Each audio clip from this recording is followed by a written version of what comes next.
Nothing around Burrow is good. Nothing. Their defense is awful, 29th. Their O-line is 30th. They're 29th in rushing.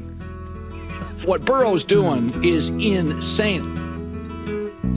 Like a gopher burrowing through the line, I'm number 9. I'm number 9. Like a QB version of Al Einstein, I'm number 9. I'm number 9. Understand the defense like my daddy did.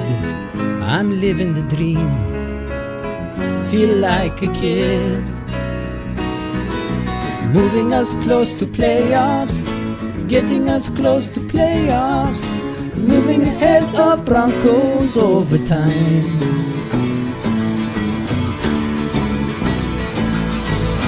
Like an eagle hollering through the sky, I throw the ball. I throw the ball. Making corners and other QBs cry, I throw the ball. I throw the ball. Or I carry it with me, do my gritty dance, cover mistakes, wearing deep boy pants.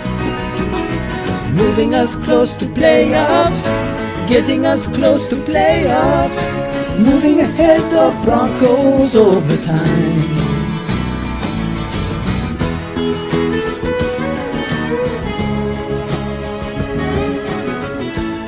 Welcome to the number 1 Bengals podcast. I'm your host, Teddy McDuke, and I'm joined by a very special guest, my favorite guest of all time, Mr. Zim Hude. Zim, Favorite guest of all time? Of all time. Get out of here. Of course. Zim, you've been on our show about 5 times, 7 times, I don't know, but more than anybody. It's been a good amount over the years. More than some of our co-hosts. Really? Well, yeah, some of them. But Zim, you are coming off of what, like 3 or 4 shows that you've been doing all day. Everybody wants to talk to Zim because, it's a fun time to be a Bengals fan. Let's admit it. It's fun. Are you nervous though? You're saying fun. You don't feel like the nerves of like, what if we don't get in? No, because everybody said the season was over 4 weeks ago. Right. And now we could do something historic and amazing. We could do it. And there's just one piece that everybody's worried about. We're going to talk about that. There's just one piece. Yeah. But other than that piece, we feel like we got this. I'm going to tell you, I just said, I'm going to ask you the same question. And I'm going to answer it too. Yeah. What is the percentage that you think that the Bengals get into the playoffs? And then once they're in the playoffs, what is the percentage that you think that they have a chance to run the table? Good questions. So, first of all, percentage they get in the playoffs, I will say 42%. That's my prediction. Okay. And percentage they win it all if they get to the playoffs, I'm going to go with 37%. Okay. Yeah. I'm going to tell you, and I only asked you that because I shamelessly wanted to say this. I'm with you. I think I'm about 40%, 50% maybe get into the playoffs based off of, I really feel like that Chiefs game is the one. Yeah. It's not, I think the Jets handle their business. I really do. But I'm going to take it a step further. If they got in the playoffs, I think they got to, I'm not saying to win the Super Bowl, but to get back to a Super Bowl, I give us like an 80% chance. Yeah, but if they got in. The thing is this. Okay. They're hot. I like they're hot. They're hot. But let's be honest. The defense is just doing enough. They're not impressing. They're just doing enough. I don't feel like that. Okay. I feel like the Broncos, people they did this to us in 2021 too. Every time that we beat somebody, they downplay the team after we beat them. Remember, let's just recap real quick. The Chargers game, yeah, they look they stunk at first, but what happened? They came roaring back, gave our team several opportunities to go win the game. Missed 2 field goals. You had I think you had a turnover in there too on offense or whatever. The defense has consistently set them up. And then another thing too is this: there are games where the defense has been the catalyst to a lot of the games. Remember the first Browns game that we played? Joe Burrow only threw for like 170 in that game. Yeah, the defense spearheaded it. In the Carolina game, the defense made the 4th down stop at the goal line. The defense last week on the Broncos game, or whatever, made the big stop early in that game after the turnover. Another turnover. I agree. Look, you see what I'm saying? Like they keep on setting them up. And think about it. The Broncos only had 10 points. Going into like 4 minutes left in the fourth quarter. Good points. Yeah, but Zim, they also gave up a huge, 50-something, I don't know, yard touchdown, and then a touchdown with 8 seconds left, where the guy's like throwing off his back foot, running Bo Nix's. Those are touchdowns. It's funny. I think it was 4th and 1 with 8 seconds left.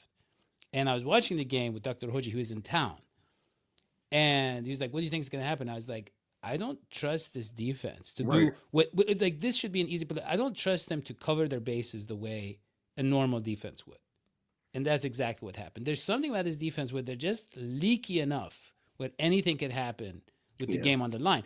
And I'll tell you this. The good news is offenses are worse in the postseason. They tend to struggle, and we know some of the AFC quarterbacks have not been as good as advertised in the playoffs. Not going to mention names, Lamar Jackson. Not going to mention names, Josh Allen. I'm not going to mention any of those names. Right. Okay? So that works to our advantage, obviously. I'm telling you, even in that game, come on, the Pratt pick, like those are big plays. See, the Bengals, a lot of people look at cumulative efforts and total yardage and different things like that. I'm not one of those guys. Like, I don't judge defense by that. I judge defense by, like, some of my favorite teams are teams that just turn – like, some of those teams that just turn teams over a lot. Like, the Bears team that had, like, Eddie Jackson and all them dudes, like Peanut Tillman and stuff, they were just punching the ball out every weekend. But in the Colts with Bob Sanders, like, those weren't good, but they made plays when it. And if you look at 2020, everyone uses that Giants example. 2021, it featured a defense that was ranked between 17 and 22, like ranked defense, which the Bengals like are in the 20s, like right now, right? Because the last 5 weeks or so playing bad teams has got them looking better. I feel like the same scenario is 2021 is right there in your face. The only difference is the Bengals have one last win, but the catalyst is they went into that because they beat the crap out of the Chiefs and just got hot. Yeah. In right now, Burrow is 359 yards away from getting 5,000 yards. He's the hottest quarterback in football right now. No, I agree with all excellent points. I love where you're going. I just see a big difference between this defense and the 2021 defense. 2021 defense just took a little bit of time to gel. They had a lot of new pieces. And then you had some really, really solid veterans. And you had the guy in Jesse Bates who, man, I'm a fan of Jesse Bates. Always a fan of Jesse Bates. Even when they said he had the down year, I'm like, look, this guy, we know he's talented. And he took away half of the field. That was what Lou leaned on to cover up for all the mistakes. And now we're seeing all these huge plays happening at the wrong moments that would never happen with Jesse Bates. So I agree. Yeah. So I agree. I think it could happen. It could happen because these teams are, look, there's no team like those Chiefs were in the 2021 playoffs. I don't think these Chiefs are nearly as good. I don't either. Yeah. But in going back to the defense real quick, I don't dispute anything you just said. What if I told you that this bad defense gave Pat Mahomes the worst statistical game that he's ever had in his whole entire career? Do you know when he had that? Yeah, it was earlier this season, the second week of the season. But here's the thing, Zim, you're right. And I actually said this to Dr. Hoji, okay? Yes, I like that. You're emphasizing a point, and I appreciate that. That's what we do on the show. You can go as long as you need to. No, we do that on this show. Yeah. I'm just saying. Hey, look. But this isn't like me just hoping. Like, they did that. You know what I mean? Well, we have good news that Dr. Andrew Seiler is going to be praying for 48 hours leading up to Sunday. Amen. So that that should help us get into the playoffs. Absolutely. If we win, I'm a reference that. Andrew, just like tweet me so I could just Yes, please, Andrew. And then I'll retweet it and I'll be like, Andrew got us punched our ticket. Yeah. If you can attend Dr. Andrew Seiler's service on Sunday before the game. But yes, okay. So I am excited about this team. I don't care what happens. This is already this is the reality of being a Bengals fan. This is already one of the best seasons of Bengals history. Really? Just in terms of, well, it was fun to watch. It was really fun. Look, Jamar Chase, historic season, one of the top 5 best seasons ever for a receiver, maybe. Joe Burrow, I would say a top 5 QB season ever. Ever. So, okay, we have other good news, which is that William Petty is going, he's going to sacrifice a chicken and then fry it. But the fool, and he's saying this, yes, Dr. Hoji would agree, chickens are friends, not food. Look, I would just say whatever it takes. Whatever it takes. Well, I want to say this about Mahomes. So, Mahomes had a bad game, and I think we played the Ravens really well, I think the first time defensively. Second time we were up 21-7. Second time, yeah. The first time, Derrick Henry didn't go over 40 yards in 4 quarters, and the second time as well. Well, this was my analysis of that, okay? First of all, they faced those teams a lot, but also Lou Anarumo is a very bright guy. He just doesn't have the right pieces. But because he's seen these guys so many times, he has a big advantage. Yes. So I do think that if we face the Chiefs in the playoffs, we can stop Patrick. I do agree with that. I think we will. I will. I think the one team that the Bengals probably don't want to play is probably the Ravens, in my opinion, because I don't think they had the pieces to stop Lamar Jackson at all. No. Which is very different than before, because now they just simplified it so much for him. The separation, the Bengals don't have the horses, I don't think, to stop him. Now, we get in a shootout and the Bengals had the same exact circumstances as before, I would lean. That's why I said I'm at 85%. Yeah. I'm not at 100, but that's the one team. I don't think that the Bills will have any answer for us defensively. I don't think that the Chiefs can hang with us points-wise. They just put up 30 for the first time all season against the Steelers secondary, who's been grading out as one of the worst secondaries as of recently with Cam Sutton and Dante Jackson. So, and then think about what we did to Joey Porter Jr. the first time, forcing all those penalties. I just don't think that there's a team left that has the firepower and the will to win. I will say the one thing that you said about this season has been like miraculous or whatever. I think it's the exact opposite. I think it's a failure to have Joe Burrow play at this level and not make the playoffs. Yeah. This would be an all-time like letdown. I think the fraternity of quarterbacks and the Dan Orlovskis and all the people that are on TV, everybody's bummed out if they don't get into the playoffs because, like you said, it's a very special season. But the difference is now it has to be answers. You know what I mean? Like, we could, as fans, the one thing that I don't care about is lip service. And a lot of people buy into it more so. If Zach Taylor and company have gone to the podium and consistently said, this is on me, then you have to be consistent with that notion instead of these losses and the failure to make it to the playoffs are also on me. It doesn't work where you're just saying that to be admirable. You have to actually put action behind that. So you didn't make the playoffs with a team where Joe Burrow's playing like the best quarterback in football. Like there's no debating currently right now in my mind and most people that actually really watch these games, he's playing the best in football and he's the only quarterback that has a shot to go get 5,000 yards, right? There's no solution other than you have to make changes. And I think it starts at the very top. And now how far up top you want to go?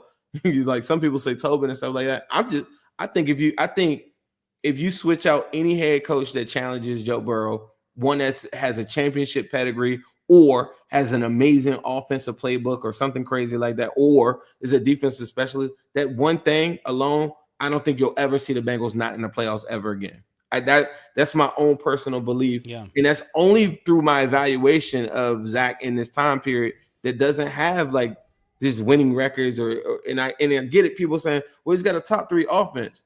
Yeah. But he's also getting his quarterback still consistently hit every single week. Yeah. Failed to put in a competent run game, right? and you still have some of the same issues that you had 6 years ago. Joe Burrow is going to be a top 3 offense for anybody. Yeah. Me and you, Daddy-O, me and you. Right. Joe Burrow, they ran out of plays last week. Yeah. Joe Burrow called his own plays. Yeah. Well, here's the thing. A couple of things that you mentioned that I want to actually use some Joe Burrow quotes here. So number one, you said, look, if they just give him just, the right coach, that's it. He can go all the way. So Joe Burrow recently, he's become more outspoken. And I think it goes against his character. I don't think he's the type of guy that he's not a Elway, he's not a Aaron Rodgers, he's not a guy to, make a big stink and make, but this franchise is exceptional in the way it operates, in a bad way. And so Joe Burrow recently said, when he was asked about the possibility of losing Tee Higgins, and he said, well, let me play the quote. Whenever a great player leaves, you wish you could have found a way to keep him. You don't want to make a living out of letting great players leave the building. So this is such a direct shot because he says you don't want to make a living out of letting great players go. That's exactly how the Bengals front office has made their living. That's where their money comes from, is by letting players go, bringing in, cheap veterans, more draft picks, and then, you all of a sudden you're on Fortune's top billionaire list, right? That's how they make their living. And he's saying something very obvious, which is like, you don't want that to be your reputation. Look, everybody says the Chiefs traded Tyreek Hill. First of all, Tyreek Hill was 30? Second of all, he had some character issues, at least from a PR perspective. I don't know the man personally. Okay, he had some issues. Okay. Third of all, the Chiefs had won the Super Bowl. And they had a lot of other big talent that they were actually going to sign. And they had a good draft process in play. Okay, go ahead, Zim. Fourth of all, yeah, Tyreek Hill doesn't represent Jamar Chase in like people use that. In that scenario, Travis Kelce will represent Jamar Chase. Travis Kelce was in his prime at that point. There you go. So my point is, don't use that example. Good franchises, winning franchises, simply don't do this. They don't let the elite talent go. They don't let, even a DJ Reader would have been back on another franchise because it's like, he played well for us. He hasn't shown signs. Okay, he had an injury. You don't punish people for injury, right? That's not what good franchises do, let alone Jesse Bates. So he's saying something obvious and he's changing the culture. And I think only Joe Burrow can do that. So that gives us some hope about your... I've talked to people that say that they're fearful that the front office won't do what Joe is saying. And I don't share that same sentiment. I think that Mike Brown, you could not like him. You may think that he's cheap, even though he's worth $4 billion and he's not, he's not really spending it. You could feel whatever you want. But the one thing I don't think he's stupid. And the one thing you don't want to do is be the laughing stock of the NFL and hear a dun-dun-dun, and Joe Burrow requesting a trade.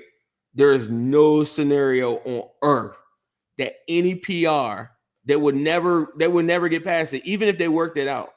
It would be the worst thing that probably has ever happened to the Bengals. And I think they're smart enough to know just that. And what Joe Burrow's asking for isn't an overhaul. He's not asking for, like, you gotta understand what he's asking for. He's like, normal. Be a normal franchise. Be normal. Yeah. and remember, I'm gonna tell you the most important press conference, because I love these shows like within our community, and they're so important because the masses pass by small details. When Jake Browning was the quarterback last year, there was a press conference at the end of the season that people just totally disregard. It's my favorite press conference because Joe Burrow didn't have to go to it. He's not the starting quarterback. He made a point to go to this press conference and speak to us before the season was over. At this point, I realized he did not like what happened with the whole Tee Higgins thing. Then he said at that press conference, I put things in my contract so that guys like Tee Higgins could stay here. He said that in a press conference that he didn't have to come to. Y'all need to go back and go look at that press conference. Yes. That's when it was first evident to me that other people, I remember, but other people need to go back. our fan base, everybody's fan base, the pessimistic people that don't want it to happen see that stuff and disregard it, right? I'm labeled as a homer. Cool. I'm a Bengals fan. I'm the biggest homer. Who cares? Those people, but the masses don't care about those details that are very, very important. And I just thought that press conference was one of the most important ones, even more up until Burrow then comes out and says, yeah, I expect T. Higgins to be here. We want T. Higgins to be here. I'll be disappointed at T. Higgins. He's giving everybody all those quotes. He's not asking for anything crazy. And like Daddy-O just said, he just wants everybody to be normal. And people will say, well, T. Higgins wants a lot of money. Aditi Kinkabala came out with a report on December 28th, another report that people totally disregard, where it clearly lines out that T. Higgins is saying, I don't wish to be is a number one paid like a wide receiver is my number one priority. He came out and said that, and he factored in that he gets a chance to play with a quarterback in a wide receiver group that helps his career. Go look at that report and go look at that. Also, coupled with the fact that Jamar Chase and T. Higgins now share the same agent. Same agent, yeah. They want to play. Look, let me give you a conspiracy theory of my own. But those weren't conspiracy. I like conspiracy theories. So here's the thing. T. Higgins, one of his last games, the biggest game of the season. He's the focus. I know Denver has a great defense. Obviously, it was set up for a T. Higgins game, but T. Higgins was injured. I think it was the final touchdown. I think it was that final touchdown where that T. Higgins caught to win the game, if I'm not mistaken, where Jamar Chase was also open. I looked at the replay and I think it was that or maybe another one, where I saw Jamar Chase was very open over the middle. It seemed like a more obvious. Oh, yeah. I know. Somebody highlighted that clip too that I'm talking about. He's running across like a slant going across. Yeah, and it's like Joe would 100%. I feel like he wanted it to be the T. Higgins game. He wanted to make a statement. And you saw the way he hugged him and he shouted in his ear. He wanted it to be the T. Higgins game. Did you see Burrow, did you see the screenshot of the embrace that like Joe Burrow had? Like, right. You know what I mean? Yeah. And it was like, it was how I would hug you. Think about being that great. Season on the line, you need to win the game, but you do it your way to make a statement to the front office. That is how great Joe Burrow is. Amazing. Incredible. Only a psychopath would do that, though. Yeah. But that's what we need.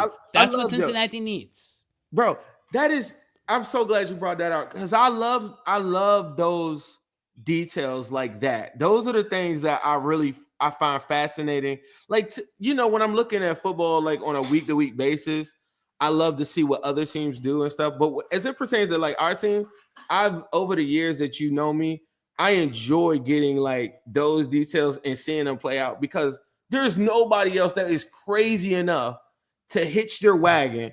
Like you talk about the ultimate double down. I am a killer that doesn't take no stuff. You know how crazy you have to be like, bro, season on the line. I'm gonna make a bigger point. Not only am I going to tell you at a press conference that that's the guy that is in need, I'm gonna show you.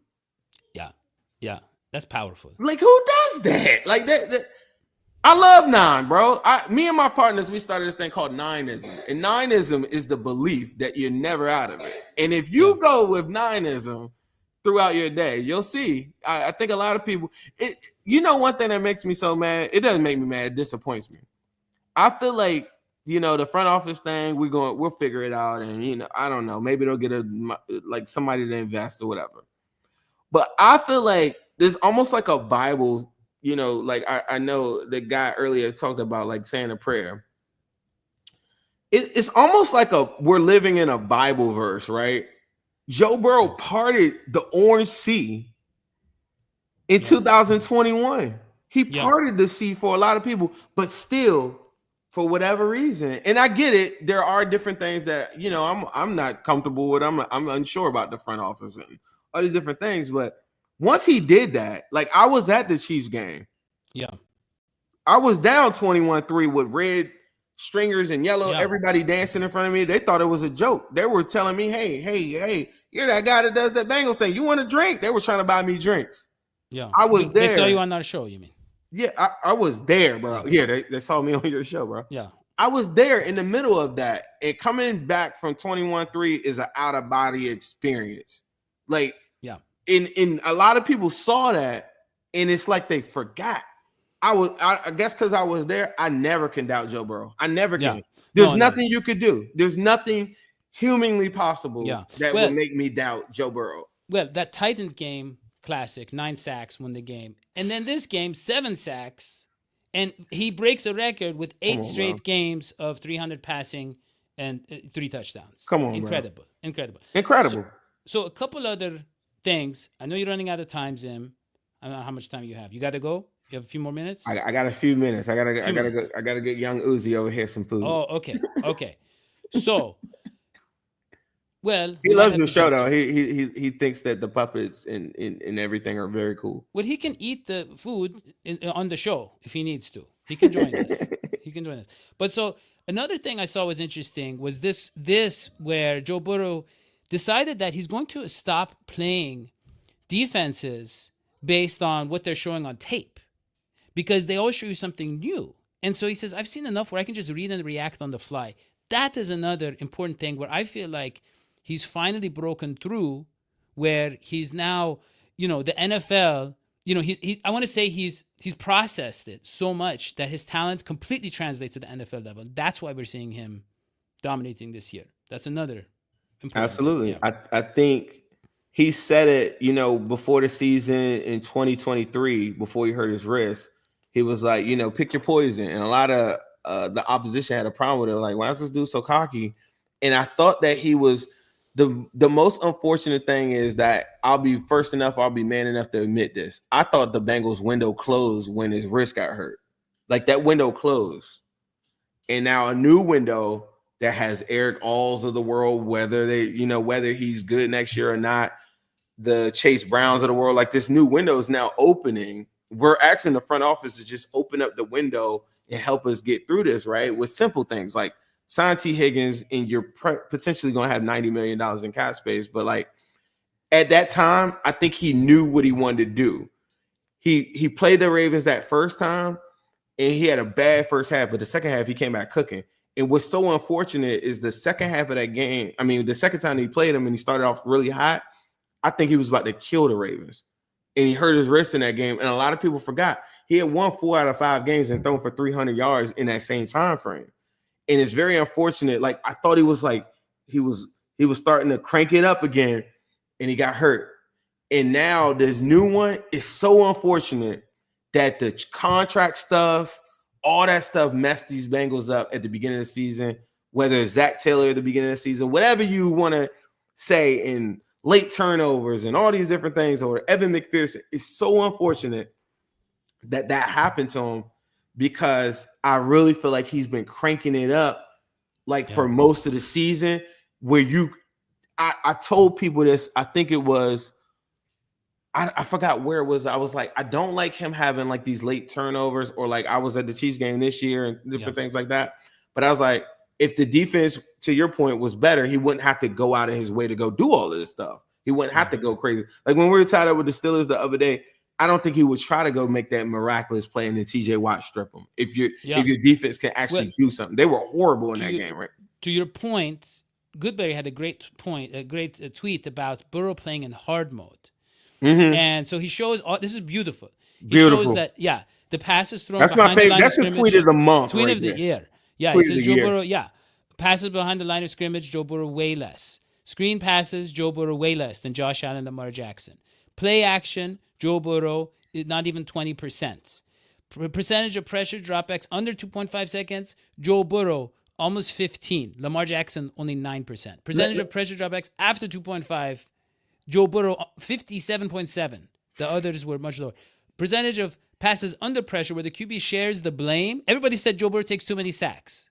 Joe Burrow 13. 13%. I'm gonna go retweet this again, because I tweeted this one time before. Yeah. I'm gonna go personally tell Goodberry when I finish up this show. So that might be my favorite tweet of all time. Look at this one. Pass blocking grades. Joe Burrow 29th, Lamar 7th, Josh Allen 5th. Rushing grade. Joe Burrow 27th, Josh Allen 2nd, Lamar 1st. Rushing game success, EPA, everything. Every aspect of defensive. Burrow 27th. It's regarded in the football world with people in the know, like real people that really like football, like really love football. It's regarded as one of the greatest quarterback seasons of all time. That's what I'm saying. He's really you know, so carrying like the team when you on his said back. that, it's like I like it, but the other part of the functionality of me being a fan, it's so disappointing to know that a guy played that level and you didn't do anything to help him. Yeah. See those stats are amazing, but the biggest takeaway from that I got from that tweet is that they aren't giving him enough resources to make sure that he's not, for one, he's not getting hit, right? 5 years later. And two, they're not simplifying anything to make it anything in his favor, whether that's defense, special teams, whether it's the screen game, whether it's the run game. So people can hide behind, oh yeah, we got the number one passer out. Yeah, but look how you're doing it. Right. That's not. Well, on the optimistic side, they might have helped him take that next, a step in his growth by learning to lean on his own. Yeah. If you want to get past the fear, there's somebody right here right now watching this show. I feel like a pastor now. There's actually 17 people. Yeah. Yeah, absolutely. There's somebody watching the show currently right now that has a fear every time that Joe Burrow gets hit. Yes. And I've always told people this. The only way we could go to this all season, you could tell me this is why I had the Team Jamar versus Team Sewell. Yeah. You could go give me the best offensive line you've ever seen in your life. Joe Burrow still would get hit. Joe Burrow still would get sacked because his style of play and what he's asked to do. The only way to keep your quarterback healthy is a real competent run game. Right. You know, I'm gonna give you a quick stat because I see people comparing Chase Brown to Mixon, which pisses me off every single day. But I'm gonna tell you why it does, right? Do you know the only game that didn't relinquish a sack in the Joe Burrow era? Does anybody know what game? Does anybody know what game that is? It was the game where they both had 100 yards rushing. It was a game last year. Yeah. Where Joe Mixon and Chase Brown both had over 100 all-purpose yards. 100%. Yeah. I just heard it on your live stream, by the way. I cheated. Yeah. The formula to keeping Joe Burrow in that game, right? Browning throws 24 times, 17 for 24. He still gets almost 300 yards. It's like 280 yards. That is regarded as Zach Taylor's probably his best game, right? Or one of his best games that he's ever coached. The quarterback was not sacked once in that game because of the screen utilization on those stats that you just showed, the utilization of both running backs and competent run game in that game. Mind you, they only ran for like 4 yards a clip, but the consistency of running the football set them up for under center. It set them up for everything. It's one of Zach Taylor's best games, and it doesn't involve Joe Burrow or Jake Browning in this instant dropping back 100 times. So this notion that you could just jump back 40 times and Joe Burrow's not going to get hit or whatever, it's not practical. No, but they don't know how to run. I mean, they're not successful. They have to figure out the run code. Yeah. But they did. I think that happens once in a blue. But I mean, look, Orlando Brown hasn't been healthy a lot of the season. I think there's a lot they have to figure out. You have to go. Let us just real quickly get your prediction, Mr. Zim. Prediction on what? The Steelers game. Oh, well, come on, man. They're going to win. Yeah, they're going to win. We're going to win by probably 6 points. They beat us by 6. We're going to beat them by 6. Okay. So here's the thing. Steelers coming off 3 straight losses. Now there's a bit of a QB controversy. I think Roethlisberger came out and said, hey, go back to Justin Fields. I'm scared of Justin Fields. Yeah. I do not want them to play Justin Fields. Yeah. And the Steelers hate us. And even when they're bad, they have to make sure they embarrass us. So I think, look, if the Bengals lose, they're out. And I think the Steelers take them out. That's my prediction. Unfortunately, I think they take them out. You know one thing that could happen too? Think about this now. Yeah. They got a Joey Porter Jr. and guys like that just now coming back. They're getting ready for the playoffs. The Browns are going to get mopped by the Ravens. The one game that people aren't talking about is the Steelers possibly resting some people. Yeah. To your point, they might say, nah, we don't care. We just going to play. Well, they can't go into the playoffs with 4 straight losses. They can't do that. They have to win. I just don't think that they got some players that are a little bit shaky as far as injury wise. Like say we were in an instance of like Orlando Brown right now playing with a broken fibula. No, we right? wouldn't play him. You wouldn't play him, right? No. They got a couple players like that. They got a few guys, yeah. So I say they take them out, and the final score will be 37-20 Cincinnati. So 30-27. 37-20 Cincinnati wins. That's my prediction. Yeah, that's fair. So to clarify, when I say take them out, I mean they're going to show them a good time. They're going to buy them a nice dinner. They're going to take very good care of the Bengals and show them a lot of respect and give them that last push to get them to the playoffs. I'm worried about the Chiefs game. I think the Chiefs could win. You never know. They are the better roster overall. Some of their guys are going to be playing. And the refs might be, conditioned to cheating on the side of the Chiefs so much that they accidentally give this one to them as well. So I can see that happening. We could see. Think about the Chiefs team too. They play a lot of their depth on a regular week. So them playing Juju as a backup, okay. Like them playing Noah Gray as a backup, okay. Like those are guys that play all the time for them. So it's not like, I don't know. I think that Pat Mahomes gets himself out of a lot of sacks. I think Carson Wentz won't.